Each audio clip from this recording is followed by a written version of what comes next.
तो यार ये वीडियो मेरे दोस्त के लिए, हाँ हाँ तेरे ही लिए। यार कितने साल हो गए ना हमारी दोस्ती को, लेकिन आज भी मैं तुझ पे भरोसा करने से डरता हूँ। यार तू मेरा वो दोस्त है जिस पे मैं आंख बंद करके तो क्या आंख खोल के भी भरोसा नहीं कर सकता।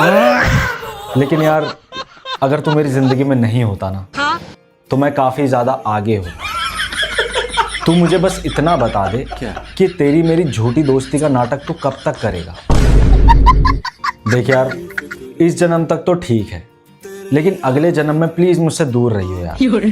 अबे तू क्या दूर रहेगा, अगर दूसरा जन्म मिला तो तेरे जैसा दोस्त बनाने की गलती मैं दोबारा नहीं करूंगा।